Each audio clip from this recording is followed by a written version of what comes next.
YouTube fam, and welcome back to my channel. If you're new here, my name's Olivia Ostrom, and this channel is to provide you with all things health, fitness, and lifestyle related. Today we're going to be diving into my workout split. This is something that I get asked about very frequently, and I know how confusing it is when you're trying to put together a workout plan that's going to be effective for you and your body, but you're really unsure of what muscle groups you're supposed to piece together or what is actually going to lead you to having an effective workout.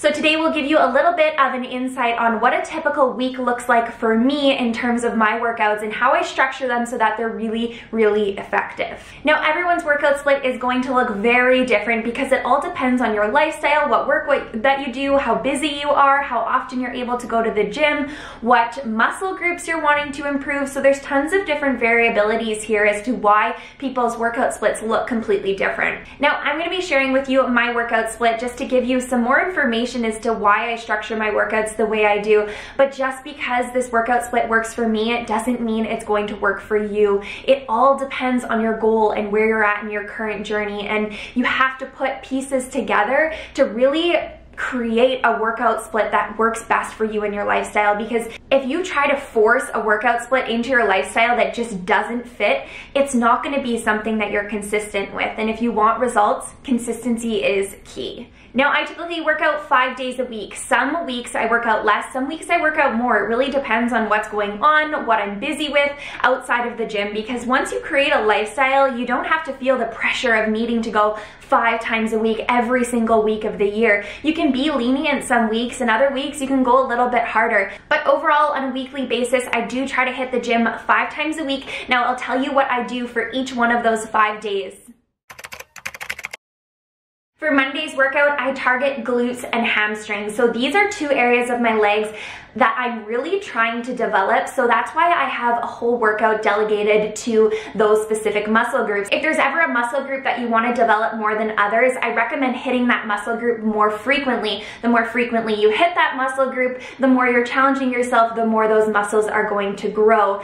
I really like to incorporate deadlifts, squats, hip thrusts into my Monday workout because compound lifts really challenge you, and it's just such a great way to start the week. I love my Monday leg day. It's probably my most favorite workout of the week. Now, on Tuesdays, I hit shoulders. So shoulders are another part of my body that I'm really trying to work on. And the reason why I switch into an upper body day on Tuesday is so that I can allow my lower body to rest. Rest and recovery is just as important as your workout. You don't want to be hitting the same muscle group day after day after day. Rest and recovery is important, and that's why I transition into an upper body day. On Tuesdays, I hit shoulders. I make sure I hit all 3 areas of my delt. You want to make sure that you're targeting all 3 areas so that you can get the round shoulder look. Now, my Wednesday typically is also an upper body workout. I will usually do a back and a bicep workout. So the reason why I put back and biceps together is because when you're doing a back movement, you're pulling. So think about if you're doing a row, you're pulling towards yourself. And if you're doing a bicep curl, you're also pulling towards yourself. So back and biceps are both pulling movements. And when you're doing a back exercise, you're also working out your biceps. So this is why I pair these 2 muscle groups together, because they really do go hand in hand. So I delegate a whole day to my back specifically, and then I add in accessory bicep work. Your back is a really large muscle group, so it does take quite a bit to actually hit all of the muscle groups and to fatigue the muscles as much as you should. Okay, and Thursday. So Thursday is either a rest day, depending on how I'm feeling. If I went really hard my first 3 days and I feel really exhausted, I'm all about listening to my body. So if I feel like I need that rest day, I will absolutely take a rest day in the middle of the week. No problem with me. If I decide I want to go to the gym and I want to hit another workout, then I choose to do a leg day. So I started with a lower body day, leg day. then I did 2 upper body days, and now we're going back to a leg day. By now, I've had enough time to really recover my glutes and my hamstrings from my previous workout, and I'm ready to dive into my second leg day of the week. Again, my legs are a part of my body that I'm really trying to develop, so that's why I'm hitting them more frequently than just 1 time a week. On Thursday, if I decide to hit legs that day, I usually do a total leg day. So I do my glutes, my hamstrings, I also incorporate my quads as well as my calves. I like to make sure that I'm hitting every single muscle group. Now on this leg day, I like to listen to my body. If I'm feeling like I'm still quite fatigued from earlier on in the week or from my previous leg day, then I may choose to lift lighter weights that day and just do higher rep exercises. If I'm feeling like I have the energy and I really want to work on my strength again and increasing my lean muscle mass, I will challenge myself, lift heavier weights, and decrease the amount of reps that I'm doing. So for me, it really depends on the week. I like to change things up on a weekly basis. So if last week I did higher reps, maybe the week after I will do lower reps with higher intensity, higher volume.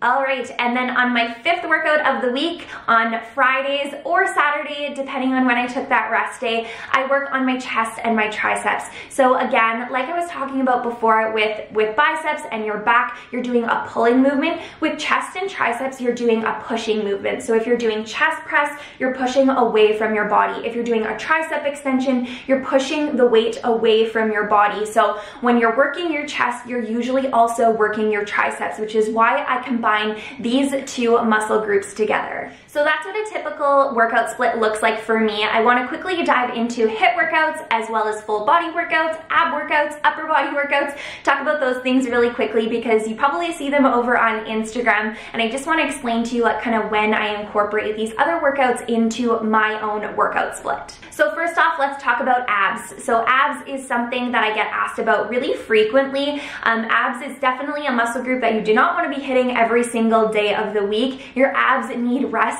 just like any other muscle group in your body, and that rest and recovery is very important, like I mentioned before. So I actually only work out my abs usually once per week, and I add this ab circuit. I'll usually choose maybe 3 to 5 exercises, and I'll add that ab circuit just at the end of one of my workouts on a day where I'm still feeling like I have like quite a bit of fuel within me. I'll just incorporate a quick ab circuit on the end of that workout. So although I'm only working out my abs once per week, in every single exercise that I'm doing, I'm engaging my core. This is really important to protect your spine, to make sure that you have proper form. You always want to make sure that your core is engaged, and if you're doing so, you will actually be working out your abs any single workout that you're doing. When it comes to HIIT workouts, I do enjoy HIIT workouts because I really don't like doing cardio, so I'd much rather substitute HIIT workouts instead of doing cardio. So I'll incorporate a HIIT workout every now and then. Honestly, whenever I'm feeling like I need a break from my current workout routine, or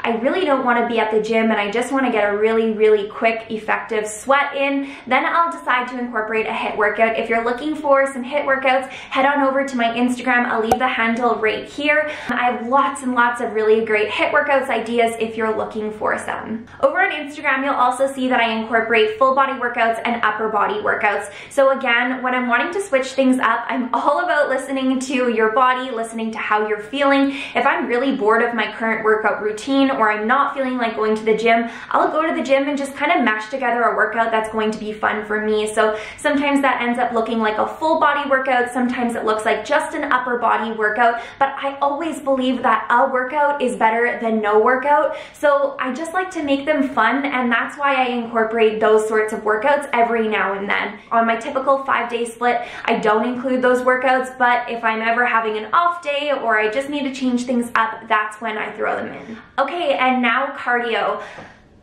Cardio. Cardio is tough because cardio looks different for everyone. Everyone needs a different level of cardio. So again, what works for me doesn't mean it's necessarily going to work for you. It all depends on where you're at in your journey. Currently, right now, I'm not doing any extra cardio. The only cardio that I do is when I'm warming up for my workout, which is just to increase my heart rate and get my blood flowing within my body. I'm not doing cardio to burn calories. I also get a little bit of activity in just from walking my dog, but other than that, I have have not included any cardio into my workout routine in the last few months. And one last thing I want to remind you, cardio is a tool. Cardio should not be the only thing that you're doing to try to get healthy. You need to focus on the foods that you're eating, your nutrition, as well as having a proper training routine. You should always be prioritizing weight training over cardio. You do not need to run for endless hours on the treadmill to see results. I promise you, this is not necessary at all. So let me know in the comments below, how many days a week do you usually work out, and what does your training split typically look like on a week-to-week basis? Let me know below, and I just want to say thank you so much for watching. I appreciate all of your love and support and comments, so thank you from the bottom of my heart. If you enjoyed this video, make sure you give it a thumbs up, and do not forget to subscribe so you can stay up to speed on videos that I'm going to be posting in the future. Thank you so much for watching, and I hope you have an incredible day. Mwah.